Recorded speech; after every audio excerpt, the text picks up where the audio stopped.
Guys, this is Mark. In this video, I will demonstrate how to send out push notifications using push templates to a segmented audience.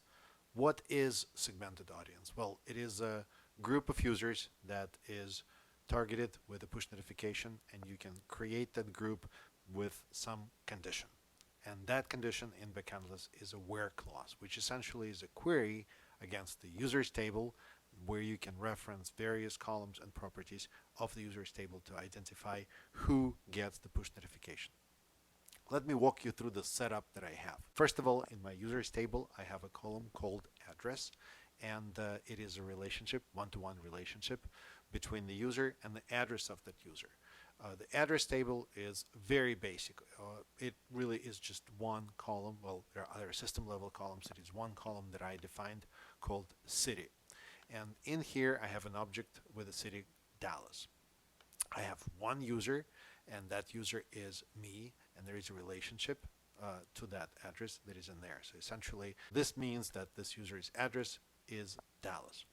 Also, I have a device registered with Backendless, and this device is a emulator, as you can see right here. So this device is registered, and there is a relationship between this device registration and that user.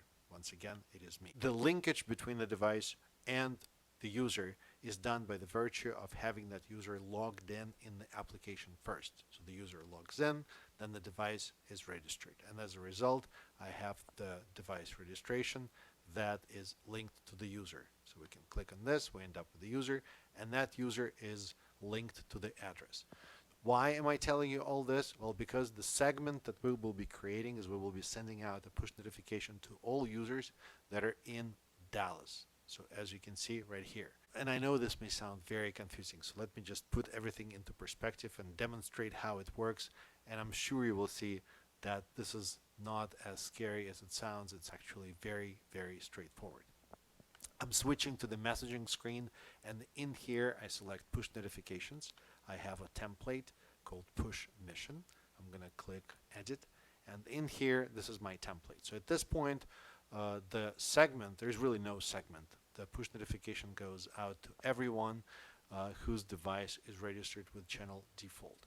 Let's change this and let's define the segment. So this is the segment, and in here what we need to do is we need to come up with the where clause that defines all the users that are in Dallas.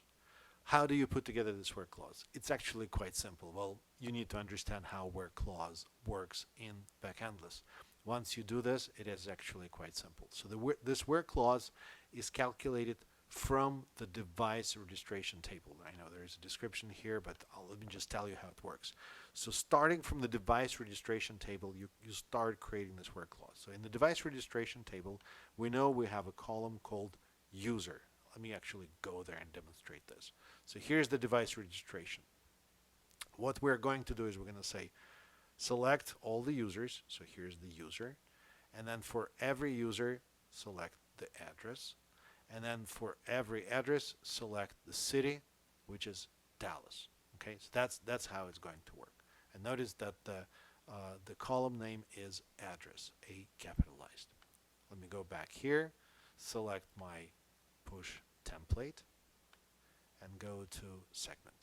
So let's start putting together the where clause. It's going to be user dot address dot city equals Dallas. And notice that I put Dallas in single quotes because it is a string. The city is a string column, and the value is a string literal, which is Dallas.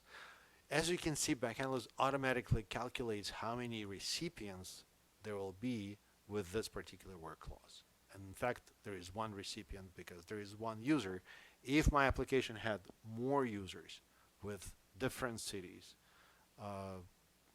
or with cities that are Dallas. In other words, if my application had more users in Dallas, this number would be different. To see how it works, let me go to save and save this template now. And then if I bring up my emulator right here, right now there are no notifications. And if I just click send now, there you go, this notification arrived. and we see the text of this notification. So, and the reason that I received this notification is because this segment, this work clause, identified me, my application, as the target of who should be receiving this push notification. Some other things that we can do, like for instance, here we say thank you, and we put the username for that user into the message. But we can also reference that city here as well. Okay, so let's say the message will say thank you, then the name for registering with our app, welcome from, and put the name of the city. Let's just use smart text, and in here we select address, and then we select city, and we click insert, and it says welcome from, and then it's going to be the city name. Click save. Let's save this template, and right now there are no push notifications. Click send now, and now it arrived. And as you can see, thank you, Mark, for registering with our app. Welcome from Dallas. How cool is this? I absolutely love it, and I think you will just find plenty of ways to use this functionality in your application. So there you have it. There it's a smart text and a segment that can define who receives this notification. By the way, the complexity of this work clause could be as complex as it gets. There are many different things that you can do. It's a full-blown querying mechanism of retrieving data from backend lists and identifying particular conditions. So use it to do some magical things in your application. Thank you for watching this video. I hope you found it useful, and as always, happy coding.